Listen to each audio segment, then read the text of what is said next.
Assalamualaikum, kali ini saya membahas alur cerita Tales of Demons and Gods. Sebelum ke alur ceritanya jangan lupa ya di subscribe, like, komen biar tambah semangat lagi buat kontennya. Selamat menyaksikan. Di masa depan sebuah kota bernama Glory diserang oleh hewan iblis. Para kesatria termasuk Lord Demos tewas dalam pertarungan tersebut.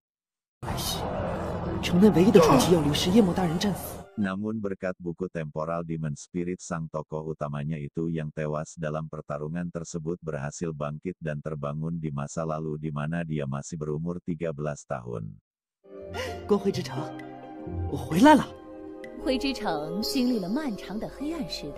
Demi mencegah hancurnya kota Glory dan untuk menyelamatkan teman-temannya di masa depan, Nili pun bertekad untuk mencapai puncak legenda. Saat ini Nili berada di akademi atau institusi suci anggrek. Para murid di sini terdiri atas orang biasa dan bangsawan.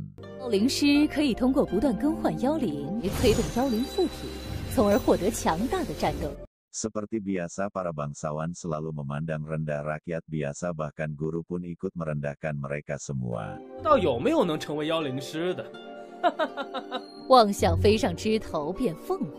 Nili yang tak terima dengan hal tersebut mulai melakukan pembelaan. Namun di kehidupan saat ini kekuatan Nili sangatlah lemah, dia hanya memiliki 5 kekuatan jiwa.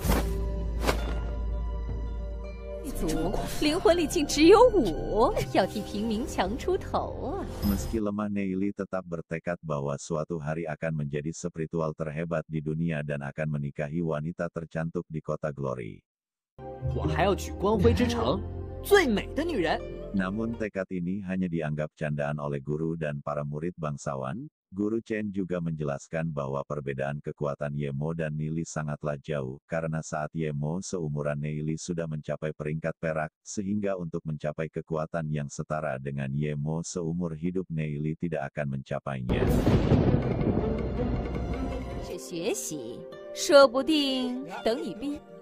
Nili mendengar itu pun membantah bahwa itu tidak benar dan mengajak guru Chen Xiao untuk taruhan.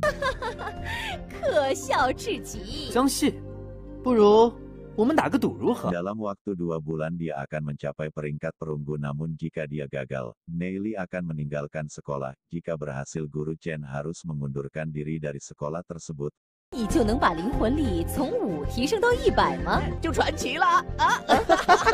Karena merasa diremehkan, guru Chen pun menerima taruhan tersebut. Sebelum ujian tiba, Nili harus menerima hukuman berdiri di belakang kelas. Beberapa rakyat biasa pun memutuskan untuk mengikuti Nili.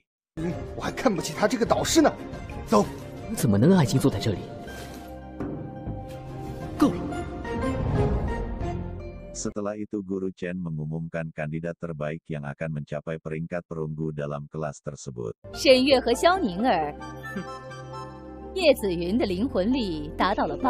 Nili dan yang lainnya kemudian merundingkan cara untuk meningkatkan kekuatan jiwa mereka.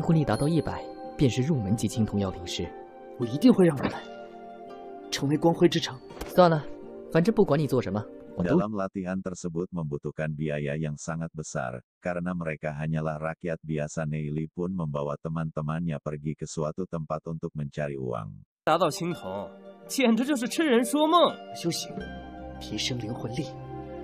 Di tengah perjalanan mereka mampir ke tempat pedagang di pasar tersebut. Ia menjual beberapa armor level perunggu dan perlengkapan lainnya.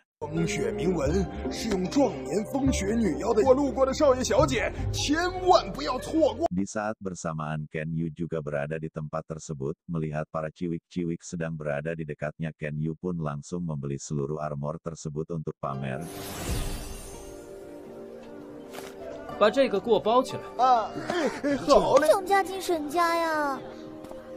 Setelah itu Nili dan yang lainnya pun pergi ke tempat tujuan mereka dengan perlengkapan yang mereka siapkan sebelumnya. Nili dan yang lainnya bersiap untuk berburu kambing iblis.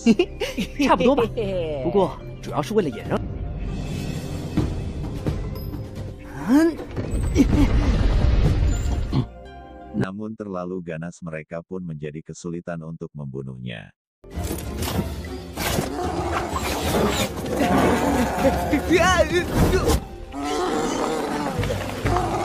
Lalu Lufio mencoba mengambil kesempatan untuk membunuh kambing tersebut, namun karena tembakannya meleset kambing itu pun menjadi marah.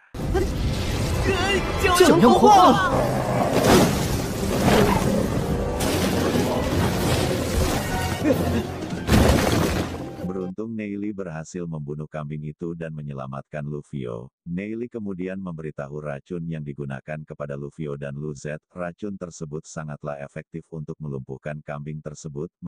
效果的黑泽草和结里草调配过后，黑泽草的麻痹效，没想到聂离的药剂这么强悍。 Mereka terus berburu hingga malam hari untuk mendapatkan hasil yang banyak. Karena hal itu mereka pun menjadi kurang tidur dan mengantuk saat di sekolah.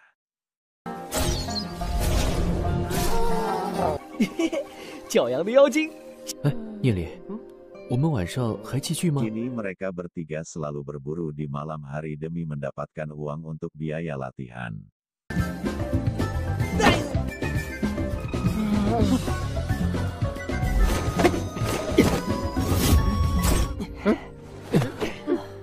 Karena mereka terlalu lelah, akhirnya beristirahat. Namun Neili tak sengaja melihat seseorang di tempat tersebut.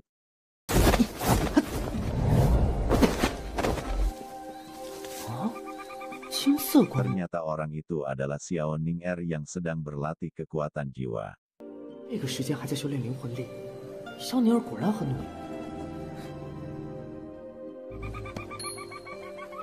Menyadari kalau seseorang sedang mengawasinya, Ning-er langsung waspada. Karena hal itu Neili keluar dan menemui Ning-er. 聂离，你在这里做什么？ Setelah melihat memar di kakinya, Neili pun menanyakan penyakit yang dialami Ning-er saat ini. 脚是不是就会炎如火烧？ Neili kemudian memberitahu kalau penyakit tersebut sangat ekstrim dan sangat berbahaya. Jika sambil berlatih di malam hari, tak hanya itu penyakit tersebut akan semakin berbahaya. Setelah Ning-er mencapai peringkat perunggu. 所有的努力，难不成？ Setelah itu Neili pun memberitahu resep obat yang dapat mengobati penyakit tersebut. Namun sebelum itu Neili harus memeriksa teknik yang dipelajari Ning-er selama ini. Setelah melihat ada beberapa kesalahan, Neili pun memperbaiki teknik tersebut dan mengembalikannya kepada Ning-er.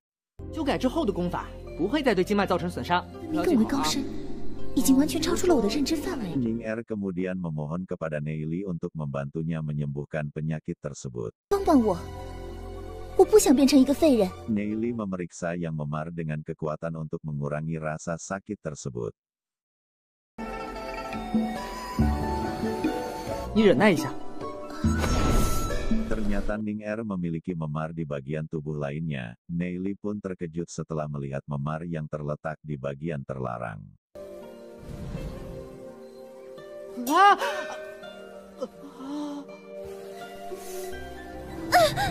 Setelah selesai mengobati, Neili pun pamit untuk kembali. Ia juga mengingatkan untuk menemuinya 3 hari sekali di tempat tersebut. 你究竟是个怎样的人呢？ Esoknya Ning-er menemui Neili dan memberikannya sarapan. Sontak semua orang di kelas tersebut sangat terkejut melihat kejadian itu. 什么？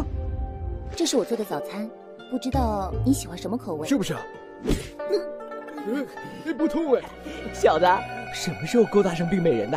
Tak lama Guru Chen tiba di kelas tersebut dan memberitahu Neili dan yang lainnya untuk tetap duduk hari ini. 估计是碰上什么好事儿了吧？ Ketika pelajaran dimulai, 3 orang misterius tiba-tiba muncul di belakang kelas dan mengawasi mereka semua. Neili yang menyadari hal tersebut segera menoleh, namun dengan kemampuannya saat ini dia pun tak dapat melihat apapun di sana. 大部分的铭文都在黑暗时代的浩劫中遗失了。 Guru Chen menjelaskan tentang metode pola sihir, salah satunya sihir api suci yang terdiri dari 36 metode. Saat Guru Chen masih menjelaskan, salah satu orang misterius mengatakan bahwa banyak murid yang berbakat di kelas itu termasuk Yi Xiun, sedangkan Neili memilih untuk tidur karena bosan dengan penjelasan Guru Chen. Guru Chen yang memergoki Neili tertidur pun merasa marah dan menyuruh Neili untuk menjelaskan tentang metode pola sihir dari api suci. 其低级铭文由38道基础铭文构成。祖传铭文是用来烧水的。Namun wakil ketua mengatakan bahwa perkataan Neili tidak salah, sedangkan Guru Chen menganggap Neili telah melecehkan prasasti leluhurnya dan mengatakan bahwa semua itu hanyalah omong kosong. 圣才之殿告你侮辱先人。 Akan tetapi Neili menyangkalnya dan mengatakan bahwa prasasti itu sebenarnya adalah milik leluhurnya dan keluarga keramatlah yang sudah meniru prasasti tersebut. 帝国时期的那本《雷火盛典》吗？我在图书馆借了。 7卷30页，第6幅图， 和聂离说的一样。 把雷系部分删掉，再随便改了几笔，成了现在这。 Guru Chen merasa marah dan menyangkal balik bahwa leluhur Neili yang sudah meniru. Neili pantas tidak tinggal diam. Ia mengatakan bahwa ada hukuman bagi orang yang meniru atau prasasti orang lain, seperti dalam peraturan Tuan Iblis pada perintah 161. 其他妖灵师的铭文必须标明其出处，一半的雷火铭文还宣称是自己自创。